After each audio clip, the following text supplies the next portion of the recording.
Tony Ferguson is without a doubt one of the very best mixed martial arts fighters in the world right now. Ferguson introduced his arrival on the UFC roster by winning the Ultimate Fighter Season 13 finale, as he knocked out Ramsey Nijem to become the Ultimate Fighter 13 welterweight winner.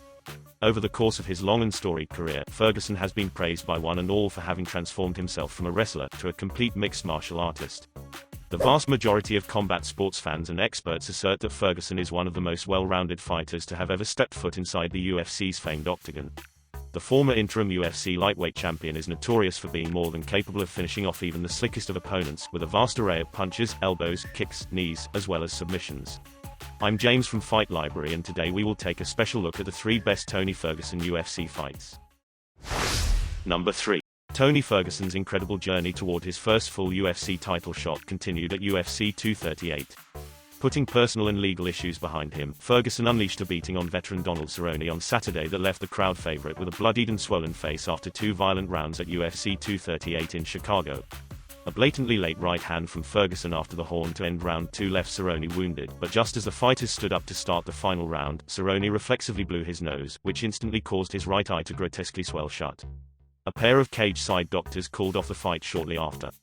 Referee then called for Illinois Commission members to look at a replay of Ferguson's late punch, which was ruled to have landed on Cerrone's nose and not his eye, giving Ferguson a TKO win.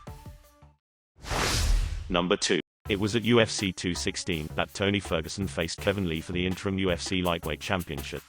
Although it was later revealed that Lee had come into the fight with a staph infection, the young fighter was said to have been in fighting shape, as the infection hadn't really escalated beyond control until well after the fight was done with.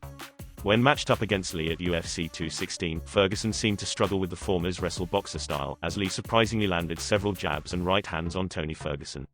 Kevin Lee fought so well that he went to achieve the full mount position, then proceeding to rain down ground and pound strikes on Ferguson. Tony Ferguson defended well against the ground and pound onslaught, and continued tiring out Lee by fighting at a frenetic pace. In round 3, Ferguson caught an exhausted Lee in a triangle choke, securing the submission finish, and winning the interim UFC lightweight title. Number 1. Tony Ferguson suffered an unfortunate knee injury after the Kevin Lee fight, and was subsequently stripped of the interim UFC lightweight title.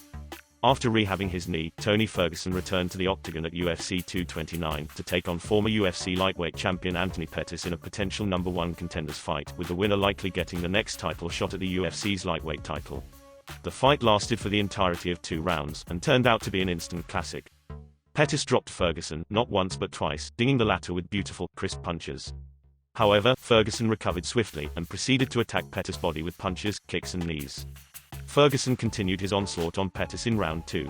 At the end of the second round, Ferguson had sliced up Pettis with sharp elbows all over the latter's face. Between rounds 2 and 3, Pettis' corner called off the fight, citing the fact that he'd broken his hand and therefore couldn't continue to fight at an optimal level. Resultantly, Ferguson was declared the winner by way of TKO. Thanks for watching, and please give us like and subscribe and turn on your notifications to never miss a single video.